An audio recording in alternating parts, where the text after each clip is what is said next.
Hey, I'm Rachel with RRD Creates, and today we're going to go ahead and do a tutorial on how to make a fashion illustration in Procreate.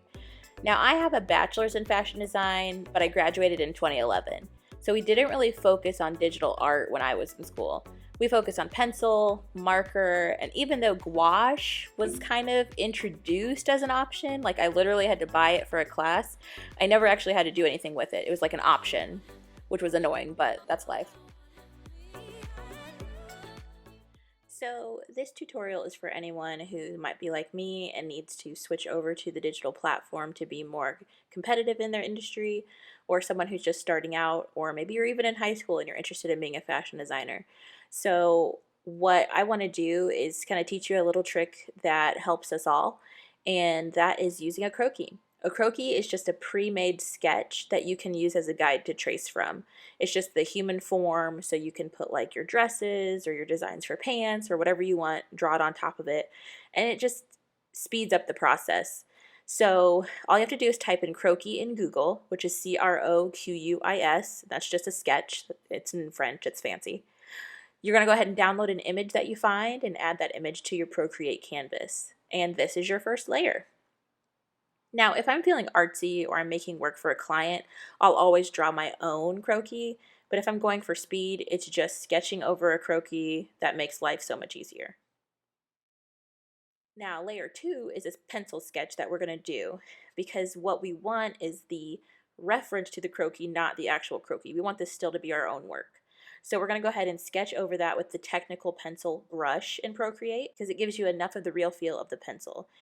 You'll be able to press lightly if you want to make it a thin line, or press hard if you want it to make it a wide stroke. So it's really handy in that way. So I'm going to go ahead and trace over the head, neck, arms, leg, waist, torso, give myself an idea and kind of a foundation for what my drawing is going to be. Now, I will also do the hands and feet. I'm going to let you in on a little secret. We fashion designers hate drawing them, so if you look closely at a lot of fashion illustrations, the hands might be hidden or in a simple pose, because it's just so difficult to put so much detail in a tiny space without making it look like a claw.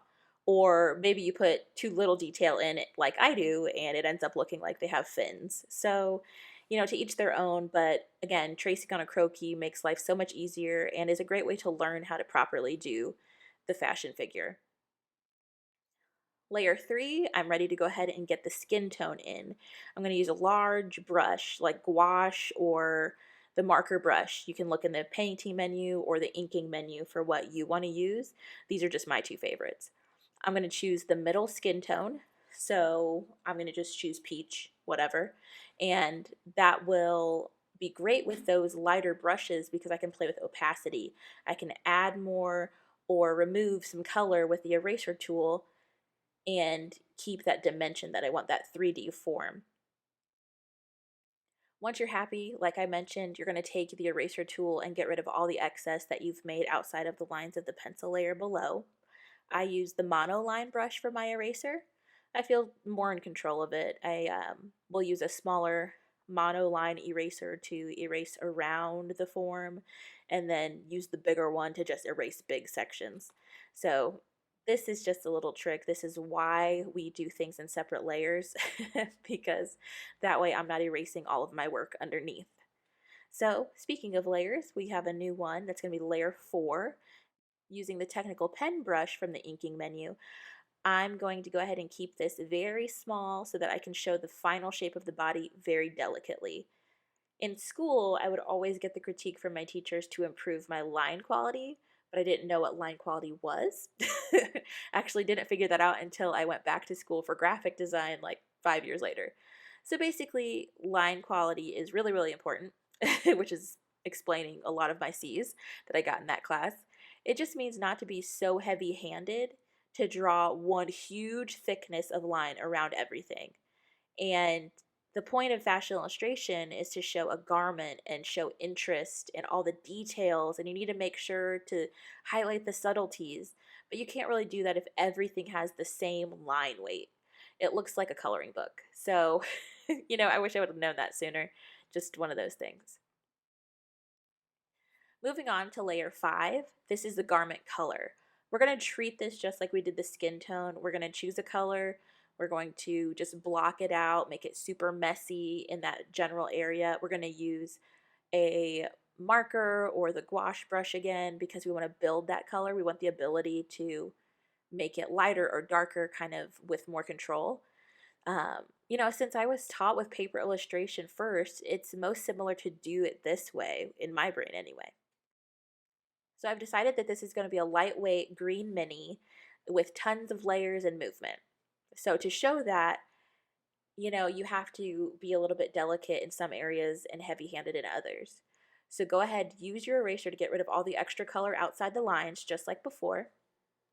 And we're going to go ahead and define our garment with ruffles and seams using our technical pen on a new layer, which is our now layer 6. At this point, you can go ahead and fiddle with the opacity of the underlayers. The way I do this is I take my eraser, but instead of having it like a hard line that I'm just erasing this big block of space, I'm going to go ahead and take the opacity down a little bit. I'm using this to show the subtle underlayers of the dress so it doesn't read like we have one heavy green traffic cone. And it's okay to also play around with the brush size and the brush opacity, like whatever works best for you and the project you're working on. Now that the dress is done, it's time for my favorite part, layer 8, the face and hair. I love a good eyelash, and I usually keep my eyes closed just for speed and, you know, out of laziness. But I like you all, so I'm going to go ahead and do a full face this once. Maybe I'll do it in another video, but for now, I can't foresee that. I use the technical pen brush. I zoom in and out to see what I'm doing, and I just finish up the facial features on their own little layer. Just like the hands, this can get really crazy if you put too much detail in a small space, so just be mindful. Next, we're going to add a new layer. This is the block of your hair. Choose a bunch of related colors to show dimension, just like we've been working on.